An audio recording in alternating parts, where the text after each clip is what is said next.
সিনেমার শুরুতে আমরা কিছু লোকেদের খনন কাজ করতে দেখতে পাই। তারা খনন কাজ করছিল, ঠিক সেই মুহূর্তে তাদের মধ্যে কিছু লোক রেডিয়েশনের সন্ধান পায়। সেখানে উপস্থিত লোকেরা ভাবে এখানে অবশ্যই ইউরেনিয়াম পাওয়া যাবে, তাই তারা সেই স্থানে আরো বেশি করে খনন করতে শুরু করে। খনন কাজের এক পর্যায়ে মাটি নিচের দিকে ঢুকে যায় ও এক গর্তের সৃষ্টি করে। তারা সকলে সেই গর্তের ভেতরে প্রবেশ করে। তারা দেখতে পায় সেখানে এক বিশাল প্রাণীর কঙ্কালের উপস্থিতি রয়েছে। তবে যখন সেখানে আলো পড়ে আমরা জানতে পারি এটি আসলে এক জীবিত প্রাণী, যেটি এতদিন মাটির নিচে ঘুমিয়েছিল।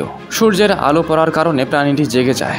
আমরা দেখতে পাই জেগে যাবার পর সেই বিশালাকার প্রাণীর সমুদ্রের তলদেশে চলে যায়। এরপরের দৃশ্যে আমরা একজন সায়েন্টিস্টকে দেখতে পাই, যে ফোনের মধ্যে সেই বিশালাকার প্রাণী সম্পর্কে কথা বলে। বিশালাকার সেই প্রাণীটি ভূপৃষ্ঠ হতে বেরিয়ে আসার কারণে ভূমিকম্পের সৃষ্টি হচ্ছে।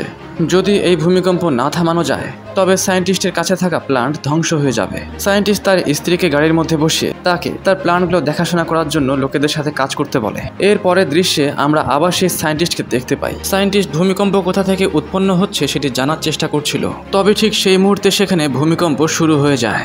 আমরা সায়েন্টিস্টের স্ত্রীকেও সেখানে দেখতে পাই। প্রচণ্ড ভূমিকম্পের কারণে সেখানে বিস্ফোরণ ঘটে।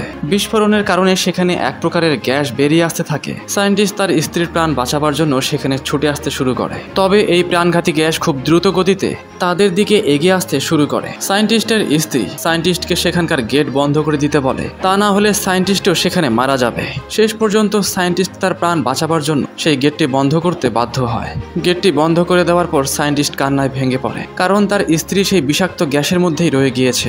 মৃত্যুর আগে সায়েন্টিস্টের স্ত্রী সায়েন্টিস্টকে তাদের সন্তানের ভালোভাবে যত্ন নেওয়ার কথা বলে। গ্যাস বিস্ফোরণের কারণে সায়েন্টিস্টের সমস্ত প্ল্যান্ট ধ্বংস হয়ে যায়। আমরা দেখতে পাই সায়েন্টিস্টের সেই ছেলে তার স্কুল হতে এই ঘটনা দেখতে পাচ্ছে। এরপরে আমাদেরকে 15 বছরের পরের ঘটনা দেখানো হয়। আমরা জানতে পারি সায়েন্টিস্টের সেই ছেলে, যার নাম ফোর্ড, সে এখন যথেষ্ট বড় হয়ে গিয়েছে। সে আর্মিতে যোগদান করেছে এবং সে বিবাহিত। তার স্ত্রী ফোনে জানতে পারে যে ফোর্ডের বাবাকে পুলিশ ধরেছে। তবে ফোর্ড তার বাবাকে ঘৃণা করে। সে ভাবে তার মায়ের মৃত্যুর জন্য তার বাবাই দায়ী, তাই সে তার বাবাকে দেখতে যেতে চায় না। তবে তার স্ত্রীর অনেক বলার কারণে সে শেষ পর্যন্ত রাজি হয়ে যায়। আমরা দেখতে পাই ফোর্ড জেলখানায় পৌঁছে তার বাবার জামিন করায়। ফোর্ডের বাবা তাকে বলে যে তার মায়ের মৃত্যু কোনো দুর্ঘটনা ছিল না, আর তাকে সেটা প্রমাণ করার জন্য আবার সেখানে যেতে হবে। তাই তারা দুজন মিলে সেখানে আবার যায়। তবে তারা সেখানে গিয়ে কোনো প্রকার তথ্যের সন্ধান পায় না। সেখানে তাদের আবার পুলিশ ধরে ফেলে। আমরা সেখানে আরেকজন সায়েন্টিস্টকে দেখতে পাই, যাকে আমরা সিনেমার শুরুতেই দেখতে পেয়েছিলাম। সায়েন্টিস্ট ফোর্ডের বাবার কাছ থেকে এমন কিছু তথ্য জানতে পারে যেগুলো সে নিজেই জানতো না। আমরা দেখতে পাই সায়েন্টিস্ট সেখানে উপস্থিত এক বিষয়বস্তুর উপর এক্সপেরিমেন্ট চালাচ্ছে। হঠাৎ সেই বিষয়বস্তুটি নড়াচড়া করতে শুরু করে। তারা সেই বস্তুটির ওপর বিদ্যুৎ প্রয়োগ করতে শুরু করে। আমরা দেখতে পাই সেই নড়াচড়া করা বস্তুটি ভেঙে যায় ও সেই ভেঙে যাওয়া বস্তুটি হতে এক দৈত্যাকার জীব বেরিয়ে আসে। বেরিয়ে আসার পর সেই বিশালাকার প্রাণীটি সেখানে উপস্থিত মানুষদের উপর বিদ্যুতের ন্যায় কিছু নিক্ষেপ করতে শুরু করে। সেই দৈত্যাকার প্রাণীটি এক্সপেরিমেন্ট চালানো প্ল্যান্ট ধ্বংস করে ফেলে ও তারপর সেখান থেকে উড়ে চলে যায়।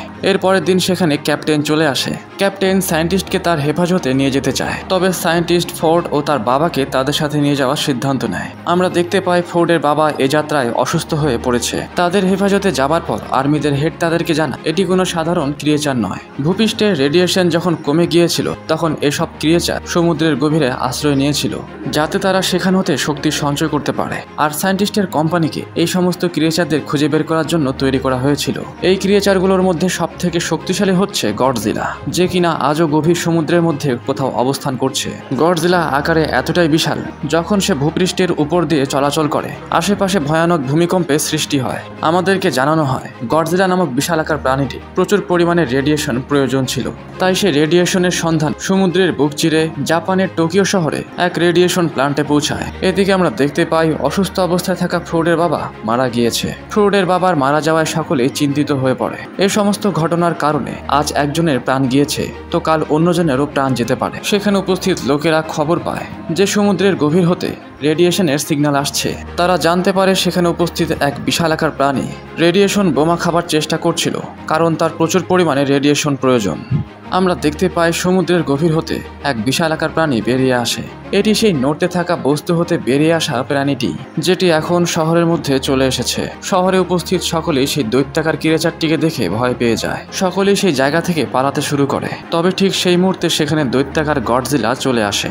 গডজিলা আকারে সেই প্রাণীটি থেকে অনেক বড় ছিল, যার কারণে গডজিলা হতে সেই প্রাণীটি পালাতে শুরু করে। সমুদ্র হতে সে গডজিলাকে মারার জন্য তার মতো আরো কিছু ক্রিয়েচারদেরকে নিয়ে আসবে। সায়েন্টিস্টের এক মহিলা টিম মেম্বার হতে আমরা জানতে পারি বহু বছর আগে তারা দুটো ডিম সংগ্রহ করেছিল। একটি ডিম হতে একটি ক্রিয়েচার বের হয়ে জাপানের সেই জায়গাতে চলে গিয়েছিল। তবে দ্বিতীয় ডিমটির সাথে কি হয়েছিল তারা কেউই জানে না। দ্বিতীয় ডিমটিকে সেখানেই সংগ্রহ করে রাখা হয়েছিল। তবে আমরা দেখতে পাই সেই ডিম হতে ক্রিয়েচারটি বের হয়ে গিয়েছে। এটি সেই শয়তান দৈত্যাকার ক্রিয়েচারটির ডিম, যেটি শহরের মধ্যে আতঙ্ক সৃষ্টি করছে। আর তার ডিম হতে বেরিয়ে আসা ক্রিয়েচারটিও শহরের মধ্যে ধ্বংসাত্মক কাজ করছে। সায়েন্টিস্ট দেখতে পায় নতুন দৈত্যাকার ক্রিয়েচারটি ডানা নেই, যার কারণে সেটি উড়তে পারছে না। তারা জানতে পারে নতুন এই ক্রিয়েচারটি ফিমেল, আর যে দৈত্যাকার ক্রিয়েচারটি উড়তে সক্ষম সেটি হচ্ছে মেল। আমরা ক্যাপ্টেনকে দেখতে পাই যে তার সাথীদের সাথে আলোচনা করছে যে এইসব দৈত্যাকার ক্রিয়েচার শহরকে ধ্বংস করে ফেলবে। তাদের যত দ্রুত সম্ভব এই ক্রিয়েচারগুলোকে ধ্বংস করতে হবে। প্রথমত তারা নিউক্লিয়ার শক্তির সাহায্যে তাদেরকে ধ্বংস করার সিদ্ধান্ত নিলেও তারা বুঝতে পারে নিউক্লিয়ার ওয়েপন ব্যবহার করলে তাদের আরও বেশি শক্তি বেড়ে যেতে পারে, কারণ তারা নিউক্লিয়ার বোমের মধ্যে থাকা রেডিয়েশনের সাহায্যেও শক্তি সঞ্চয় করতে পারে। আমরা দেখতে পাই সমুদ্রের গভীরে সেই প্রাণীগুলো রেডিয়েশন সঞ্চয় করার জন্য একত্রিত হচ্ছে, আর গডজিলা তাদেরকে হত্যা করার জন্য তাদের পিছনে ছুটে আসছে। আমরা দেখতে পাই আর্মির দল একটি নিউক্লিয়ার ওয়েপন জাহাজে প্রস্তুত করে। আমরা সেখানে ফোর্টকেও দেখতে পাই যে এই কাজে তাদের সাথে যুক্ত হয়েছে। তবে হঠাৎ সেখানে দৈত্যাকার ক্রিয়েচার চলে আসে। সে জাহাজটি ধ্বংস করে ফেলে ও সেই বোমাটি সেখান থেকে নিয়ে চলে যায়। ফোর্ট ও সেখানে উপস্থিত আর্মিরা সেই ক্রিয়েচারটিকে থামাতে ব্যর্থ হয়। দৈত্যাকার ক্রিয়েচারটি নিউক্লিয়ার বোমাটি দূরে কোথাও নিয়ে চলে যায়। তাদের কাছে বর্তমান প্রচুর পরিমাণে রেডিয়েশন উপস্থিত রয়েছে, যেটি তাদের শক্তি বহুগুণে বাড়িয়ে দেয়। রেডিয়েশনের শক্তির সাহায্যে তারা নিজেদেরকে উন্নত করে। তারা নিজেদের শারীরিক শক্তি বৃদ্ধি করে ও শহরের উপর নানান ধ্বংসাত্মক কাজ চালাতে শুরু করে। এদিকে ক্যাপ্টেন ও তার সাথীরা নিজেদের ব্যর্থতার উপর দুঃখ প্রকাশ করতে শুরু করে। তারা তাদের নিউক্লিয়ার শক্তি সেই প্রাণীগুলোর উপর ব্যবহার করতে বিফল হয়েছে। তাদের শহর এখন সেই দৈত্যাকার ক্রিয়েচারগুলোর হাতে ধ্বংস হয়ে যাবে। এটি দেখা ছাড়া তাদের কাছে আর দ্বিতীয় কোনো উপায় নেই। তবে আমরা দেখতে পাই যখন সেই দৈত্যাকার ক্রিয়েচারগুলো শহর ধ্বংস করছে, ঠিক সেই মুহূর্তে সেখানে গডজিলাও চলে আসে। আমরা দেখতে পাই বিশাল আকার গডজিলাকে দেখে মেল ক্রিয়েচারটি তার উপর ঝাঁপিয়ে পড়ে। তাদের দুইজনের মধ্যে যুদ্ধ শুরু হয়ে যায়। অনেক বেশি রেডিয়েশন শোষণ করার কারণে সেই ক্রিয়েচারটি যথেষ্ট শক্তিশালী হয়েছে, তাই সে গডজিলাকে লড়াইয়ে সমানভাবে টক্কর দেয়। তবে গডজিলা তার থেকে বহুগুণে শক্তিশালী, যার কারণে মেল ক্রিয়েচারটি তার সামনে বেশিক্ষণ টিকে থাকতে পারে না। গডজিলা সেই মেল ক্রিয়েচারটিকে মেরে ফেলে দেয়। যখন সে সেই ক্রিয়েচারটিকে মারবে, ঠিক সেই মুহূর্তে পেছন থেকে ফিমেল ক্রিয়েচারটি এসে গডজিলার উপর ঘাতক আক্রমণ করে। আমরা দেখতে পাই শক্তিশালী গডজিলা এবার দুজনের সাথে লড়াই করতে শুরু করে। তবে আমরা দেখতে পাই গডজিলার তাদের দুজনকে একসাথে হারাতে কষ্ট হচ্ছে। অপরদিকে সায়েন্টিস্ট একটি গুহার মধ্যে অনেকগুলো ক্রিয়েচারের ডিম খুঁজে পায়। সায়েন্টিস্টের সাথে থাকা আর্মিরা এটি সিদ্ধান্ত নেয় তারা গুহার মধ্যে বোম সেট করে সেখান থেকে চলে যাবে, আর বোমের বিস্ফোরণের কারণে এখানে উপস্থিত সমস্ত ডিম ধ্বংস হয়ে যাবে। এদিকে গডজিলা তাদের সাথে লড়াই করছে, অপরদিকে আর্মিরা গুহার ভেতরে টাইম বোম সেট করে সেখান থেকে বেরিয়ে যায়। আমরা দেখতে পাই গুহার ভেতরে বোমা বিস্ফোরণ ঘটে, যেখানে ফিমেল ক্রিয়েচারের সমস্ত ডিম ধ্বংস হয়ে যায়। ফিমেল ক্রিয়েচার তার ডিমগুলো ধ্বংস হতে দেখে লড়াই ছেড়ে সেখানে এসে পৌঁছায়। তবে আমরা এটি দেখতে পাই সেখানে বোমা বিস্ফোরণের কারণে পর্যাপ্ত পরিমাণে রেডিয়েশন উৎপন্ন হয়েছে। গডজিলা এই রেডিয়েশন শোষণ করে ফেলে, আর এই রেডিয়েশন শোষণ করার মাধ্যমে সে তার অ্যাটমিক শক্তি ফিরে পায়। অ্যাটমিক শক্তি ফিরে পাওয়ার পর গডজিলা তার অ্যাটমিক ব্রেথ নিক্ষেপ করতে শুরু করে। সে তাদের দুইজনের উপর পর্যায়ক্রমে অ্যাটমিক ব্রেথ নিক্ষেপ করে। গডজিলার নিক্ষেপ করা শক্তিশালী অ্যাটমিক ব্রেথের সামনে মেল ক্রিয়েচার বেশিক্ষণ টিকতে পারে না। মেল ক্রিয়েচারটি এক পর্যায়ে দুর্বল হয়ে পড়ে। গডজিলা এর সুযোগ নিয়ে সেই মেল ক্রিয়েচারটিকে মেরে ফেলে। মেল ক্রিয়েচারটির মৃত্যু দেখে ফিমেল ক্রিয়েচার প্রচণ্ড রেগে যায়। ফিমেল ক্রিয়েচারটি রাগান্বিত অবস্থায় গডজিলার উপর আক্রমণ করার জন্য প্রস্তুত হয়। তবে আমরা দেখতে পাই সেখানে ফোর্ট অবস্থান করছিল, যে ফিমেল ক্রিয়েচারের ডিমগুলো ধ্বংস করতে বিশেষ ভূমিকা রেখেছে।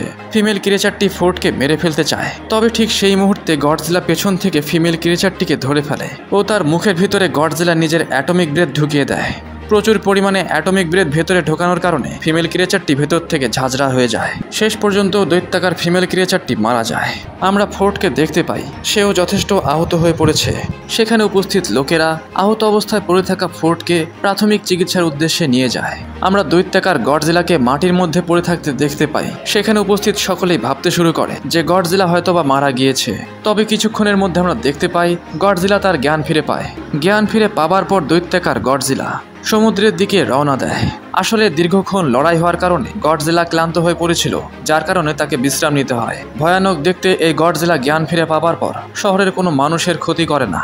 এ থেকে বোঝা যায় যে গডজিলা একটি ভালো টাইটান। সে মূলত শয়তান ক্রিয়েচারগুলোর হাত থেকে শহরকে রক্ষা করার জন্য এসেছিল।